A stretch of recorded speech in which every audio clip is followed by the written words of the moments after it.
Ejército Rojo. Había macizos retratos de Lenin, Stalin. Ahí está el balcón de terciopelo donde ellos se sentaban a escuchar las presentaciones. En ese auditorio había soldados, oficiales del ejército y sus esposas. Los soldados estaban vestidos con sus uniformes militares y estaban sentados rango tras rango tras rango. Y Dios me había dado el privilegio de predicarles. ¿Qué predicaría usted si tuviera la oportunidad de hablarle a un grupo como ese? ¿Cuál sería la idea principal de su mensaje? ¿Qué les diría? Yo sabía que era una oportunidad que solo se presentaba una vez en la vida. Nunca más tendría una oportunidad así. Sabía que para algunos de ellos era la primera vez y quizá la única ocasión en sus vidas que escucharían un mensaje de Dios. Yo oré, le pregunté a Dios, Señor, ¿qué deseas que yo les diga a estas personas? Dios, el Espíritu Santo, dijo a Adrián, háblales acerca de Jesús. Diles, ¿por qué tú crees en Jesucristo? Fue de eso de lo que les hablé. Y me basé en el siguiente texto. Juan capítulo 6, versículo 66. Desde entonces muchos de sus discípulos volvieron atrás y ya no andaban con él. Dijo entonces Jesús a los 12, ¿queréis acaso iros también vosotros? Le respondió Simón Pedro, Señor, ¿a quién iremos? Tú tienes palabras de vida eterna. Y nosotros hemos creído y conocemos que tú eres el Cristo, el Hijo del Dios viviente. Pedro dijo, nosotros creemos y estamos seguros que tú eres el Cristo, el Hijo del Dios viviente. Jesús acababa de alimentar a 5,000 y había realizado milagros que ocasionaron que las personas lo siguieran, especialmente cuando él alimentó a los 5,000 con unos peces y unos panes. Pero cuando las multitudes lo seguían a Jesús, Jesús, dirigiéndose a ellas, les compartió un desafiante mensaje.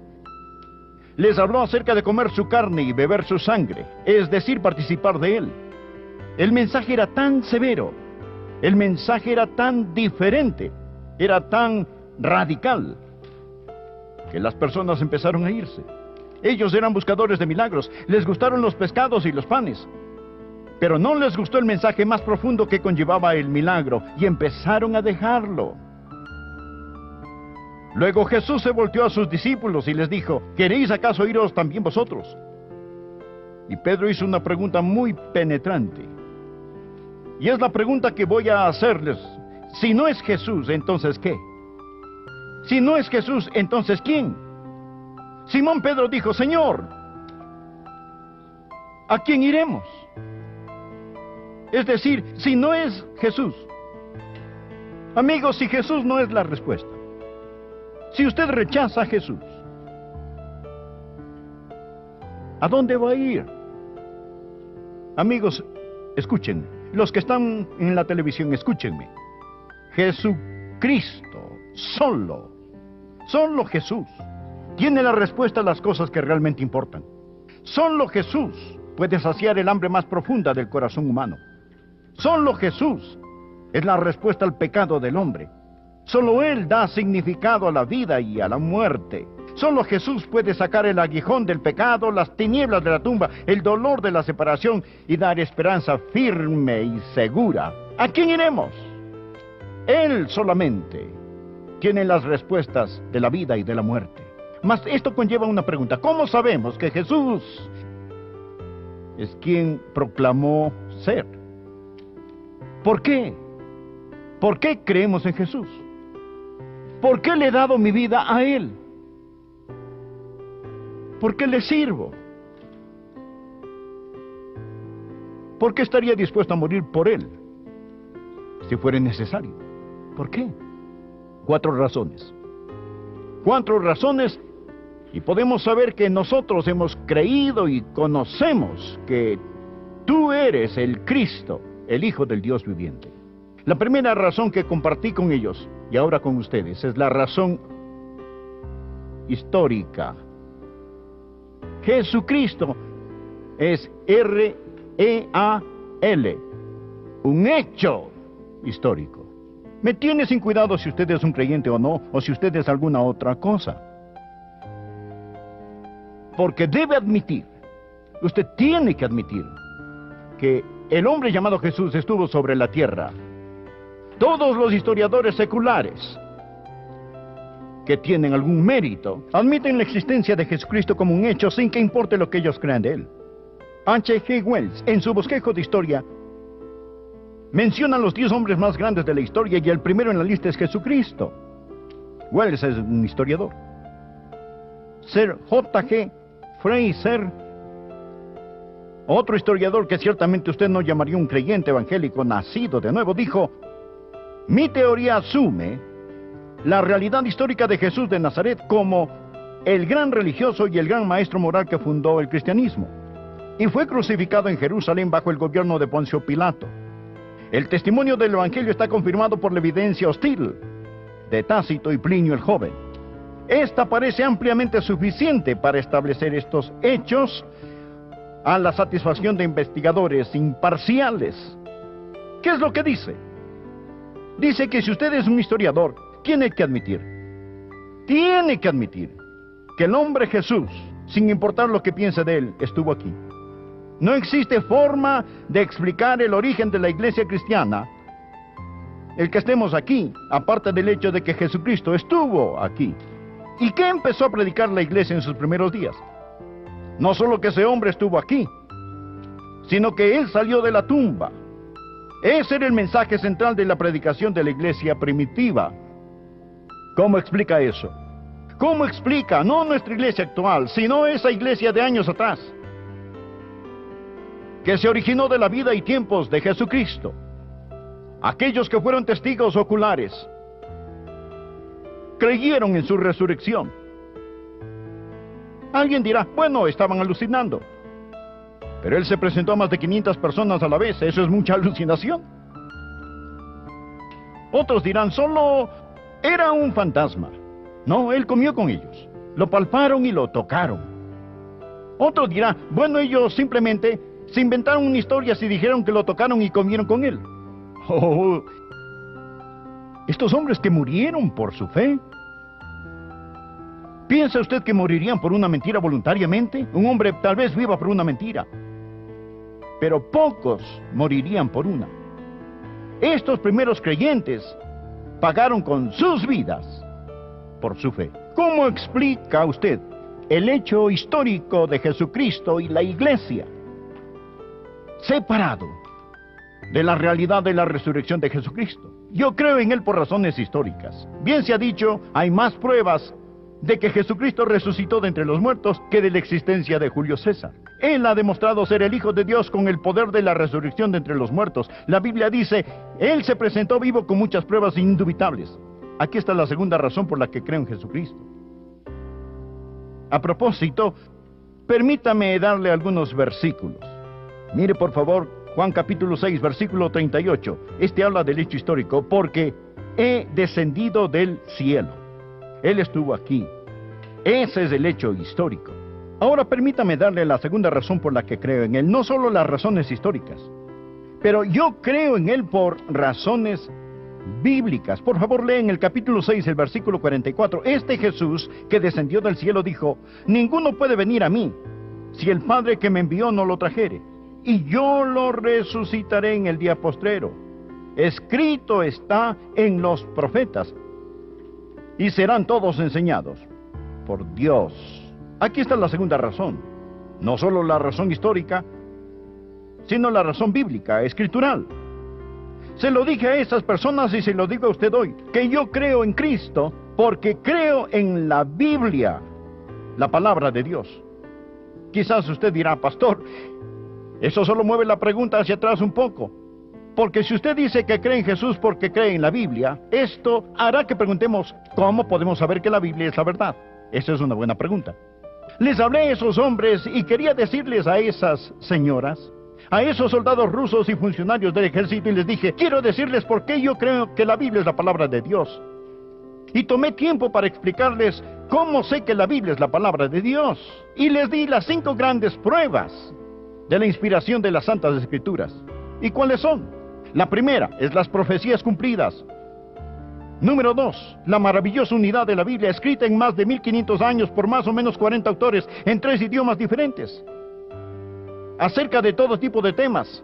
66 libros que forman un libro, la Biblia.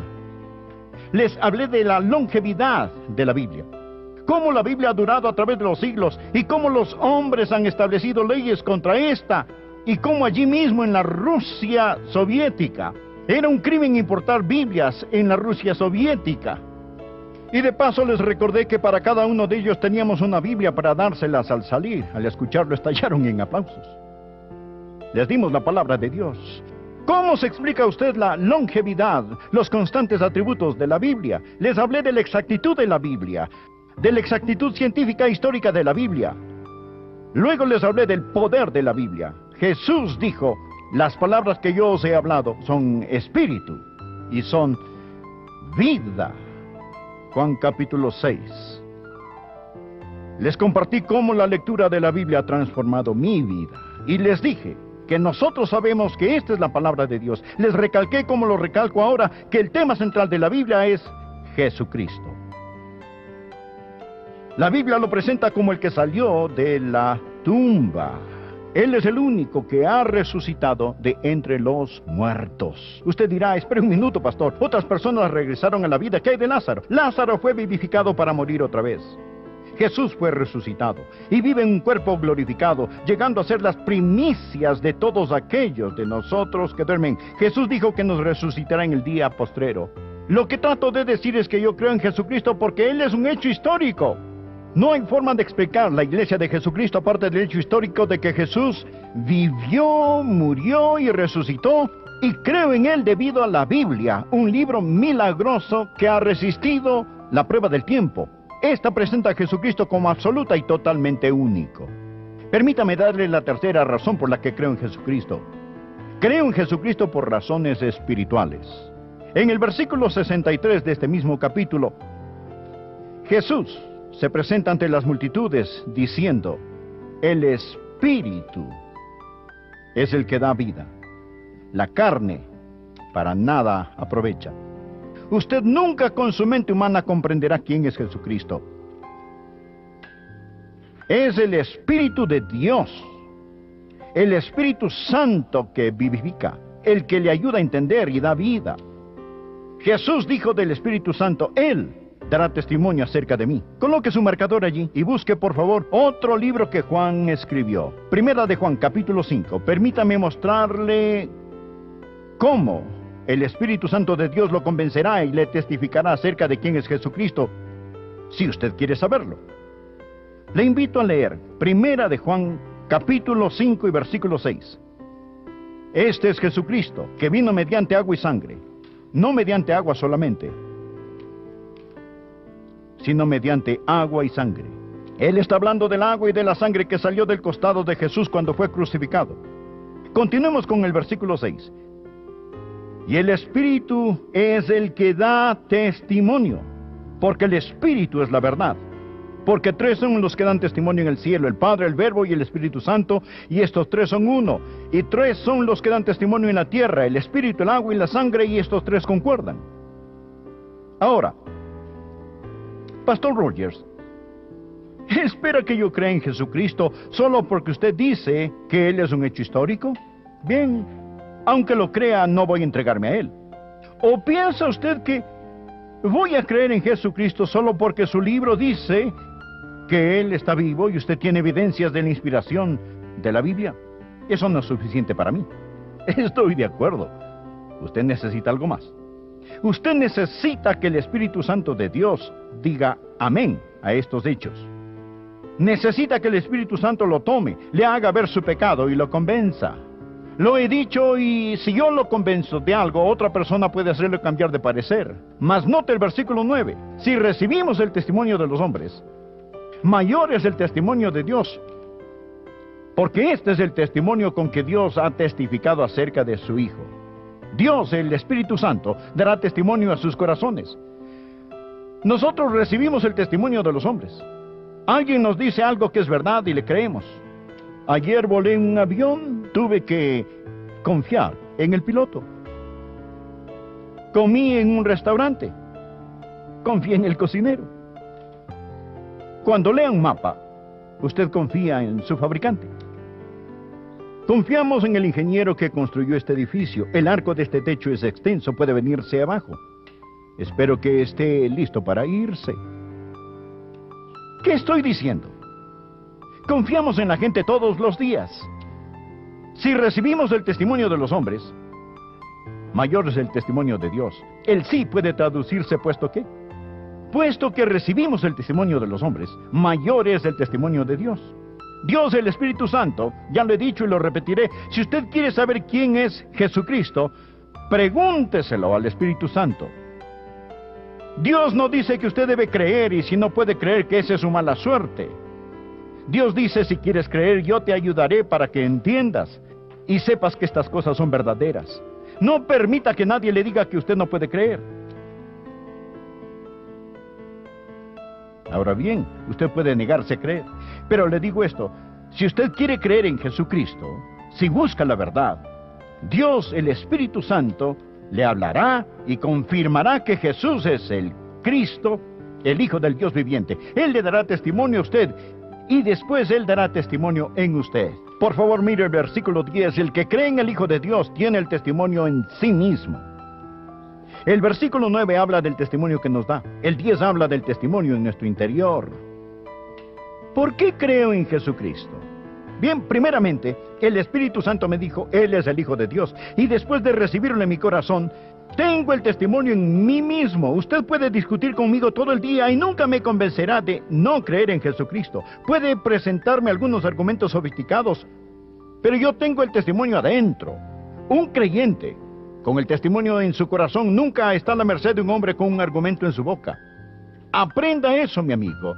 La Biblia dice, gustad y ved que es bueno Jehová. Y yo di mi testimonio en ese teatro del Ejército Rojo y le doy mi testimonio a usted. He saboreado y sé. Si usted me dijese que el pastel de manzana no es bueno o que no existe cuando acabo de comerme una porción de pastel de manzana, usted puede discutir todo lo que quiera, pero yo tengo la evidencia en mí mismo. Gustad y ved que es bueno Jehová. El que cree tiene el testimonio en sí mismo. Porque creemos en Jesucristo. Por razones históricas. Yo soy el pan vivo que descendió del cielo. Por las Escrituras. Ellas son las que dan testimonio de mí. Por razones espirituales. Las palabras que yo os he hablado son espíritu y son vida. El espíritu es el que da vida. La carne para nada aprovecha. Luego les di la última razón que quiero darles a ustedes. Porque creo en Jesucristo. Yo creo en Él por razones personales. Note lo que dijo Pedro aquí. Regresemos a nuestro texto, por favor. Veamos Juan capítulo 6. Le invito por un momento a leer el versículo 68. Le respondió Simón Pedro, Señor, ¿a quién iremos? Tú tienes palabras de vida eterna, y nosotros hemos creído y conocemos que tú eres el Cristo, el Hijo del Dios viviente. ¿Qué estaba diciendo Pedro? Pedro estaba diciendo, yo lo conozco personalmente, lo he probado. No solo la historia me dice que Él es el Hijo de Dios, no solo la Biblia me dice que Él es el Hijo de Dios, no solo el Espíritu Santo me dice que Él es el Hijo de Dios, mas yo lo sé por medio de la experiencia personal, por razones personales. Puedo dar testimonio, estoy seguro. La semana pasada oré con un joven que recibió a Cristo. Él estaba buscando. Nunca me olvidaré de su pregunta. Él me miró y dijo, pastor, dígame, ¿es Jesús real para usted? Le contesté, sí, Él es real. Sí, Él es real. Él es real para mí. Yo sé, yo estoy seguro. que Él es el Cristo, el Hijo del Dios viviente. Quiero decirles algo más. Las mejores personas que conozco conocen a Jesús y lo aman. He conocido a mucha gente, he conocido a muchos charlatanes, he conocido a algunos hipócritas, he conocido a algunos impostores, y Jesús en este 6º capítulo de Juan habla de Judas, que era un apóstol falso. Quiero decirles algo más, amigos. Usted vive unos años, viaja alrededor, llega a conocer la maravillosa familia de Dios. Verá cómo el Señor transforma sus vidas. Verá lo que Él significa para usted.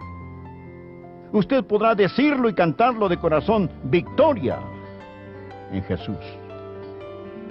Y Él sí da la victoria. Yo le dije esto a esos hombres, y ahora se lo digo a usted. Esto es el por qué creo en Jesús. Y deseo pedirle que crea.